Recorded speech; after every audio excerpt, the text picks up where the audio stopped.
मेरा नाम मनु है और मेरी उम्र 27 साल है। मैं बहुत गरीब था। जब से मेरी शादी हुई थी तब से मेरे घर गैर लड़कों ने आना जाना शुरू कर दिया था, क्योंकि मेरी पत्नी के पास एक ऐसा पेपर था जिसे वह देती उसकी नौकरी लग जाती।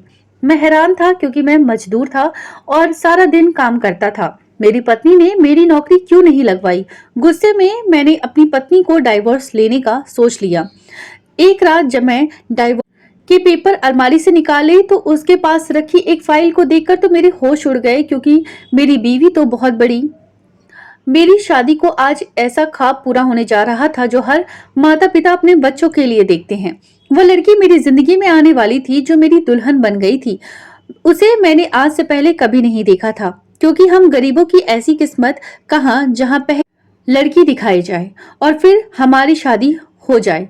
हम तो किस्मत समझकर खुश हो जाते हैं। मेरी शादी थी, धूमधाम से तो नहीं हुई थी, लेकिन इज्जत से हुई थी। पता नहीं वो लड़की कैसी होगी दिखने में, कैसी होगी, ये सारी बात मेरे दिमाग में चल रही थी। मैं दोस्तों के साथ बाहर बैठा हुआ था। मेरे दोस्त मुझे छेड़ रहे थे कि भाई तेरी तो लॉटरी लग गई, तेरी पत्नी तो बहुत सुंदर है। मेरे दिल ही दिल में लड्डू फूट रहे थे। क्या वाकई में मेरी पत्नी इतनी हसीन है? क्या वाकई ये सच है? इतने में माँ ने मुझे आवाज दी कि बेटा अब घर आ जाओ, बहू तुम्हारा इंतजार कर रही है।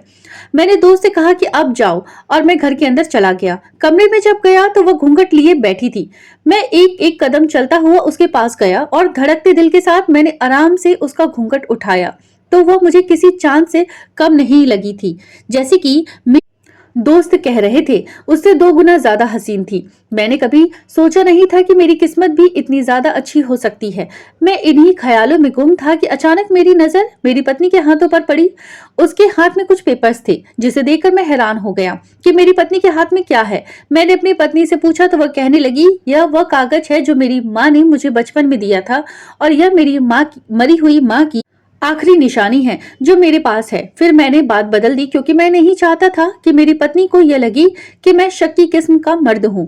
और वैसे भी यह मेरी शादी की पहली रात ही है। हम दोनों ने खाना खाया, ढेर सारी बातें की, फिर सो गए। लेकिन यह बात मेरे दिमाग में घूमती रही।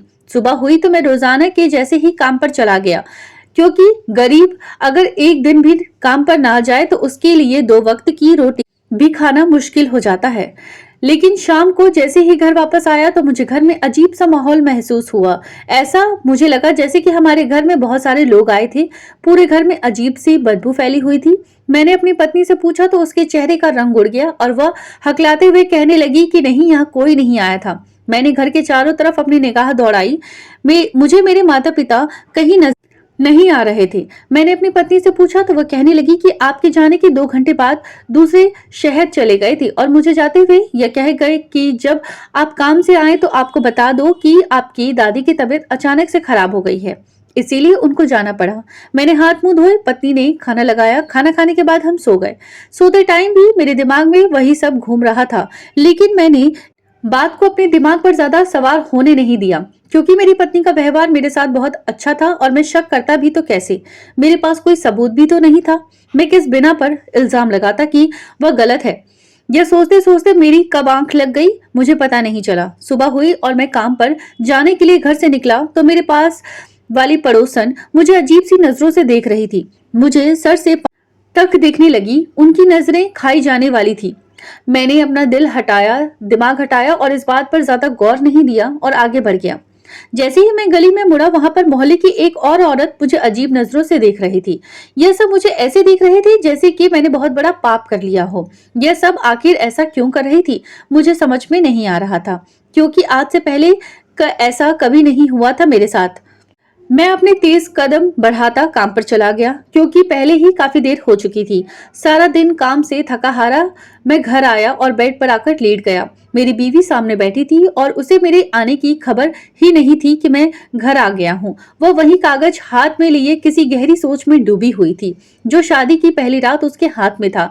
मैंने उसे 1-2 आवाजें दी, लेकिन उसे मेरी आवाज नहीं सुनी और फिर मैंने उसके कंधों को पकड़कर झटका तो वह एकदम से चौंक कर खड़ी हो गई और कहने लगी कि आप कब आए? उसके चेहरे गम से पूरा डूबा हुआ था। और वह मुझे देख रही थी जैसे उसने मुझे पहली बार देखा हो। दोनों कंधों से पकड़कर मैंने उसे चारपाई पर बिठाया और पूछा कि क्या कोई परेशानी है तो मुझे बताओ। पहले तो वह 20-25 मिनट खामोश रही, फिर कहने लगी कि मुझे मेरी माँ की बहुत याद आ रही है, क्योंकि यह कागज मुझे मेरी माँ की याद दिलाता है। अभी ऐसा बातें कर ही रही थी कि अचानक पड़ोसन हमारे घर आ गई। उनका क्या कहना, वो तो पूरे मोहल्ले की खबर रखती थी। उनके आते ही मेरी पत्नी उठकर कमरे के अंदर चली गई और औरत मेरी पत्नी को अजीब नजरों से देखती रही। फिर अचानक वह मुझसे कहने लगी कि बेटा, जवान पत्नी को अकेला घर में छोड़कर काम पर चले जाते हो, जरा ख्याल करा करो। तुम्हारे माता पिता भी नहीं है और तुम काम पर चले जाते हो। पीछे पत्नी क्या कर रही है तुम्हें खबर रखनी चाहिए। उनकी यह बात सुनकर मेरे तन बदन में आग लग गई, क्योंकि वह मेरी पत्नी पर इल्जाम लगा रही थी, मेरी पत्नी को गलत कह रही थी। मैं उनसे कुछ नहीं कह सकता था, क्योंकि वह मुझसे बड़ी थी और वैसे भी अगर मैं कुछ कहता तो बदनामी मेरी पत्नी की ही होनी थी। दो चार बातें करके वो उठकर चली गई। उनके जाते ही मेरी पत्नी कमरे से बाहर आकर मेरे पास बैठ गई। उसने मुझे खाना दिया, मैंने खाना खाया और चारपाई पर लेट गया। पहले मोहल्ले वाली औरतों का मुझे अजीब नजरों से देखना, फिर उनकी ऐसी बातें मुझे शक में डालती जा रही थी। क्या सच में मेरी पत्नी सही लड़की नहीं थी कि जब मैं घर पर नहीं होता तो वह गैर लड़कों को घर में बुलाती है। सुबह उठकर मैं बिना खाना खाया काम पर चला गया, क्योंकि मेरा दिल भी खाने को नहीं कर रहा था। वह कहते हैं ना, जब इंसान को दिमागी सुकून ना हो तो उसका कुछ भी खाने पीने को दिल नहीं करता। आधा दिन मैं काम सही करता रहा, लेकिन भूख की वजह से मेरी तबीयत खराब होती जा रही थी और अचानक बेहोश हो गया। तो मुझे काम से छुट्टी मिल गई और मैं घर वापस आ गया। जैसे ही मैं घर के बाहर पहुंचा तो दरवाजे पर बहुत से जवान लड़कों की लाइन लगी हुई थी। मैं नहीं बढ़ा और वहीं खड़ा होकर देखने लग गया कि ये सब मेरे घर के बाहर क्या कर रहे हैं। वो बारी बारी अंदर जा रहे थे। एक लड़का अंदर जाता और तकरीबन आधे घंटे बाद वापस आता, लेकिन जब वो बाहर आता तो उसके चेहरे पर एक अजीब सी चमक होती और वह बहुत खुश होता। मेरी समझ में नहीं आ रहा था कि आखिर ये सब क्या हो रहा है। मेरे सर पर आसमान टूट पड़ा था। मैं लड़कों से पूछने लगा तो वह कह देते कि अंदर जो लड़की बैठी है उसके पास एक ऐसा जादुई कागज है जिससे हमारी जिंदगी बदल गई। उसमें से कोई भी मुझे नहीं जानता था और उनको नहीं पता था कि वह अंदर जिस लड़की के पास जा रहे हैं वह मेरी पत्नी है। मैं घर के बाहर खड़ा सब नजारा देख रहा था। अब सब लड़के जा चुके थे, लेकिन आने वाले दो लड़कों की बातें सुनकर तो मेरे पैरों तले जमीन निकल गई।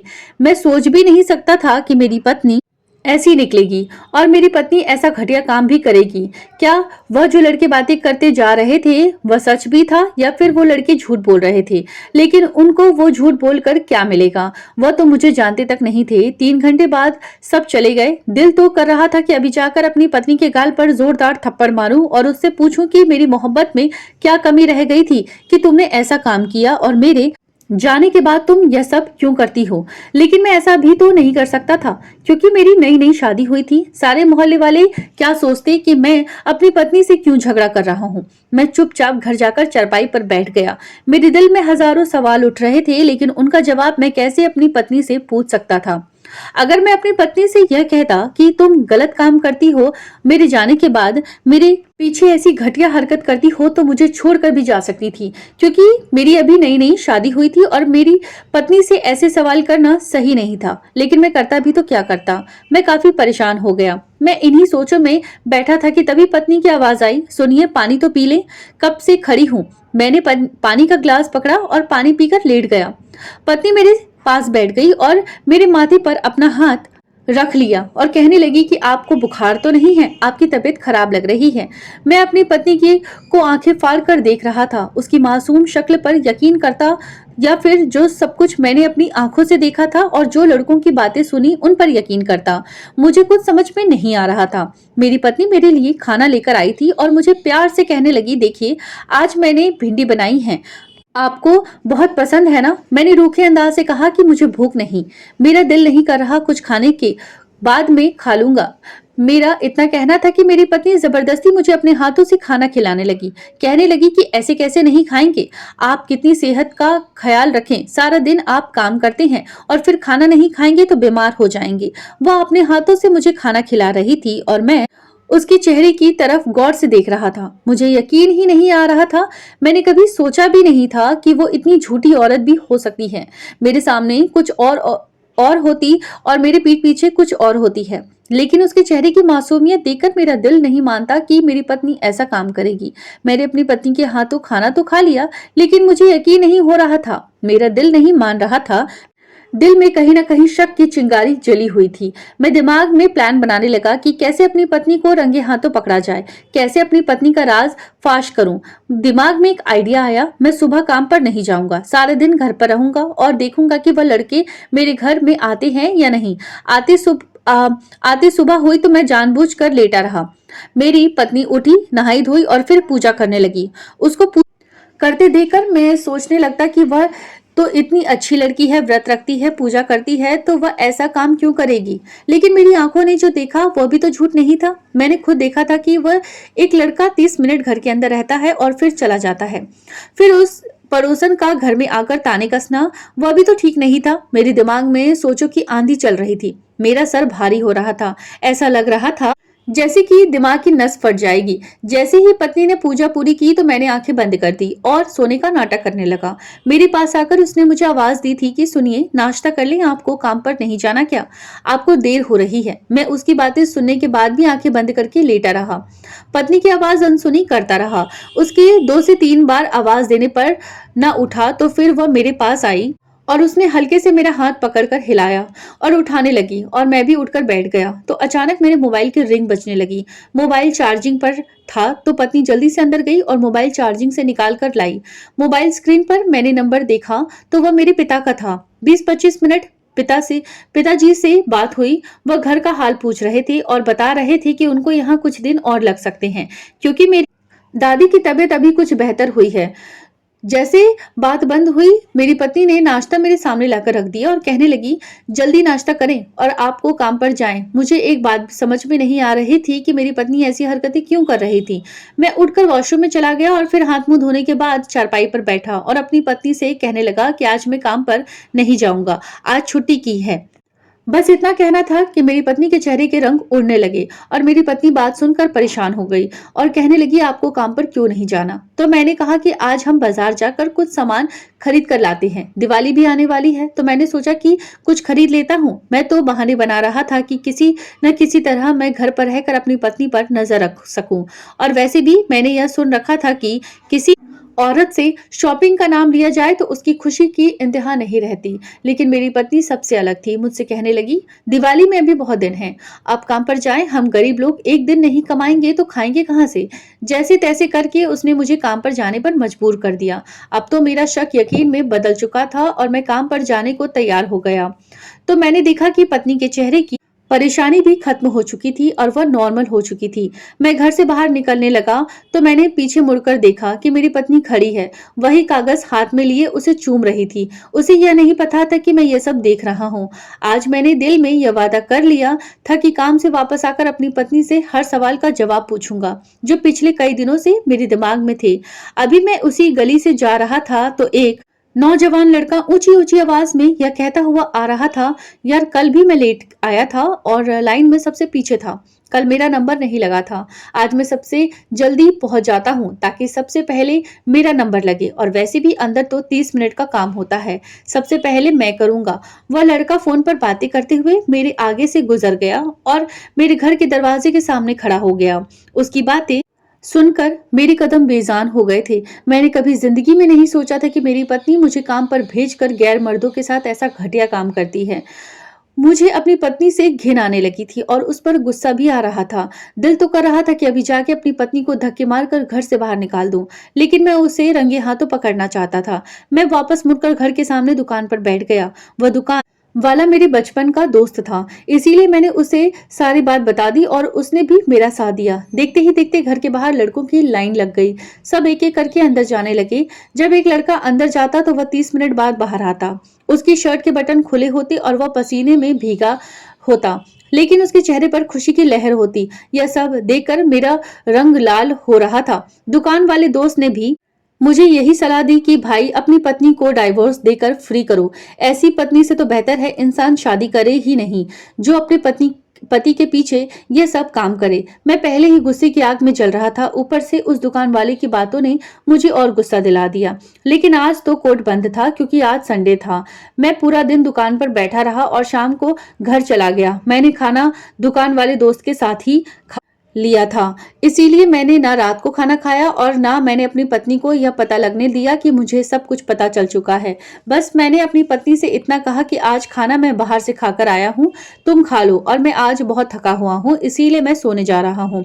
सुबह हुई तो मैं बिना नाश्ता करते हुए काम पर जाने को कहकर घर से निकल आया, लेकिन मैं काम पर नहीं गया और वकील के पास डाइवोर्स के पेपर बनवाने चला गया। वकील के पास बहुत भीड़ था, मुझे वहां बैठे बैठे शाम हो गई, लेकिन मेरा काम हो गया था। मैंने वह पेपर अपनी जेब में डाले और घर आ गया। पत्नी ने मुझे खाना लाकर दिया और बैठे बैठे यह पूछने लगी कि आजकल आप चुप चुप से रहते हैं, सब ठीक तो है ना, आते ही जल्दी सो जाते हैं।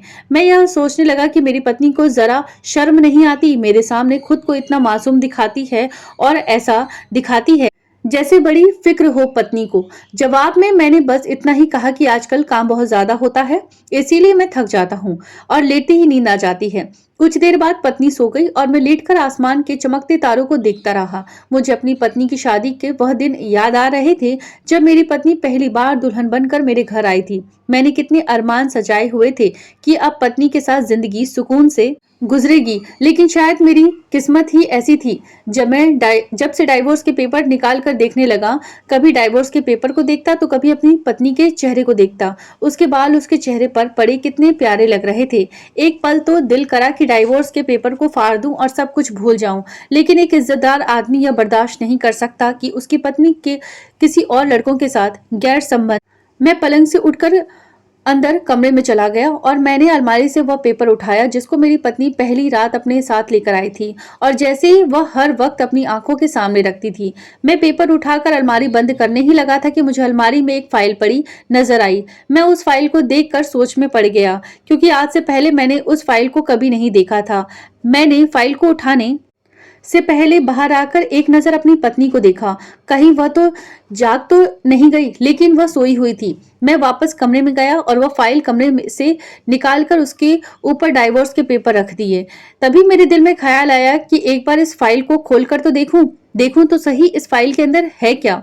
फाइल खोलकर देखी तो मेरी आंखें फटी की फटी रह गईं। मुझे यकीन नहीं आ रहा था जो मैं देख रहा हूँ वह सब सच है या झूठ। मेरी पत्नी ऐसा काम कर सकती है, यह मेरे दिमाग में भी नहीं था। जैसे मैं उस फाइल को पढ़ता जा रहा था मेरे होश उड़ते जा रहे थे। मेरी पत्नी की सच्चाई यह होगी मेरी जिंदगी में सोचा भी नहीं था। उस फाइल पर एक एड्रेस लिखा था। मैंने वह पता नोट कर लिया और फाइल वहीं अलमारी में रख दी ताकि पत्नी को शक न हो और अपनी पत्नी का नया सच मेरे सामने आया था। यह पहली वाले से भी ज्यादा खतरनाक था।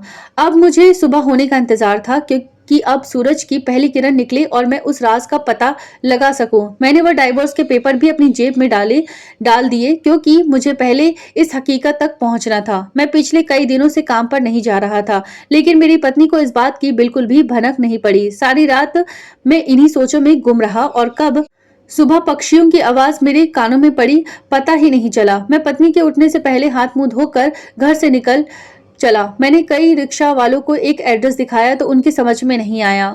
एक रिक्शे से एक बूढ़े आदमी उतरे तो मैंने उनसे पूछा कि जिसे देखकर वह कहने लगे, बेटा मुझे पता है यह कहाँ है और मैं अभी अभी इसी पते से होकर आया हूँ। मेरा बेटा इस जगह नौकरी करता है। उन्होंने मुझे वहां तक जाने का रास्ता बताया और मैं पूछता हुआ वहां तक पहुंच गया। मेरे सामने कोई घर नहीं था, बल्कि यह बहुत बड़ी फैक्ट्री थी। बल्कि मुझे यह देखकर बहुत हैरत हुई और मेरी पत्नी का नाम लिखा हुआ था। फिर मैंने सोचा कि मेरी पत्नी के नाम की हजारों औरतें होंगी, लेकिन उस नाम के साथ मेरी पत्नी की तस्वीर भी लगी हुई थी। मैं अंदर चला गया। सामने एक ऑफिस था। मैंने सोचा अंदर जाकर पता करता हूँ। जैसे ही मैंने अंदर कदम रखा तो कमरे की दीवारों को देखकर मेरा रंग उड़ने लग गया। हर दीवार पर मेरी पत्नी की तस्वीर लगी हुई थी। एक कमरे में बड़ी कुर्सी जो खाली थी, लेकिन उसकी बराबर वाली कुर्सी पर एक लड़की बैठी थी जो मुझे देखकर हैरत में हुई थी और पूछने लगी, आप कौन हैं और आपको किससे मिलना है। मैंने उस लड़की से दीवारों पर लगी उन तस्वीरों का पूछा तो वह कहने लगी, यह हमारी मालकिन की तस्वीर है जो इस फैक्ट्री की मालिक है। मुझे अपने कानों पर यकीन नहीं आ रहा था। यह लड़की जो कह रही है क्या वह सच है? अगर ये सच है तो उसने मुझे जैसे मजदूर से शादी क्यों की थी? यह क्या हो रहा था मेरे साथ? मैं सच तक पहुंचने की कोशिश करता था तो एक नया राज मेरे सामने आ जाता था। मैं वहां से फौरन अपने घर वापस आ गया। घर पहुंचकर मैंने अपनी पत्नी को सारी कहानी बताई और उससे उन सब के बारे में पूछा।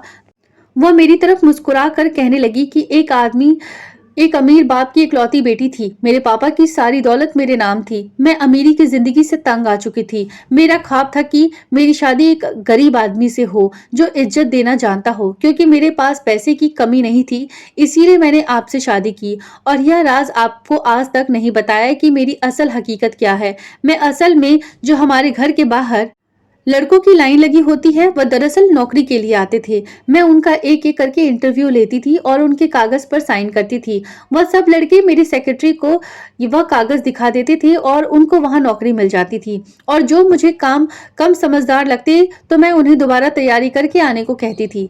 अगर आपके सामने में यह सब कुछ करती तो आप जरूर वजह पूछते, इसीलिए मैंने यह सब कुछ छुपा कर किया। पत्नी की बातें सुनकर मुझे सुकून होने लगा था। मेरी पत्नी इतनी मासूम, इतनी दयालु दिल थी और मैं उस पर बेवजह शक करता रहा। मैं भगवान का शुक्रिया अदा करता हूँ कि मैंने उस रात जल्दबाजी में डाइवोर्स के पेपर पर साइन नहीं किए थे, वरना इतनी अच्छी पत्नी को मैं हमेशा के लिए खो देता। मैंने डाइवोर्स के पेपर को फाड़ दिया और पत्नी से माफी मांग ली। बदले में मेरी पत्नी ने कहा कि उसकी है, अगर वह शुरू में सब कुछ बता देती तो तुम्हारी सोच उस तरफ जाती ही नहीं। लेकिन उस सबसे मुझे यह सबक मिला था, आधा सच बहुत खतरनाक होता है। हमेशा पूरी हकीकत का तहकीकात करने के बाद ही कोई फैसला करना चाहिए, वरना पछतावे के सिवा कुछ हाथ नहीं आता। आज मैं अपनी पत्नी के साथ खुशहाल जिंदगी गुजार रहा हूँ। मैं अभी भी मजदूरी ही करता हूँ, क्योंकि अगर मेरी पत्नी को एक मेहनत करने वाले से शादी करनी थी तो अपनी मासूम दिल पर पत्नी के लिए यह सब करने को भी तैयार था। वह अलग बात है कि मेरी पत्नी ने वह फैक्ट्री खरीद ली थी, अब मैं वहां का मालिक था, लेकिन मैं फिर भी मजदूरों के साथ मिलकर मेहनत करता। मेरी पत्नी ने अपना फर्ज पूरा किया और मैं उसकी ख्वाहिश पूरी कर रहा था। इस कहानी का मकसद आप लोगों को यह बताना है कि आप लोग अपनी पत्नियों पर बिना वजह शक ना किया करें। शक एक दीमक है जो इन हंसते इन मुस्कुराते चेहरों को चाट जाता है। कोई भी बड़ा कदम उठाने से पहले अपनी पत्नी से एक बार पूरा सच जरूर जान लिया करें। क्या मेरी पत्नी ने मुझसे सच छुपाकर सही किया था? क्या मुझे उसी दिन अपनी पत्नी को डाइवोर्स दे देना चाहिए था? जिस रोज मैंने उस लड़कों को घर के बाहर देखा था, क्या मैंने पूरा सच जानने के बाद अपनी पत्नी से माफी मांग कर सही किया था, या मुझे सारा इल्जाम अपनी पत्नी के सर डाल देना चाहिए था और सारी जिंदगी मुझे इस बात का ताना मारते रहना चाहिए था ताकि वह मुझसे दब कर रहे? दोस्तों, उम्मीद करती हूँ आपको हमारी कहानी पसंद आई होगी। कहानी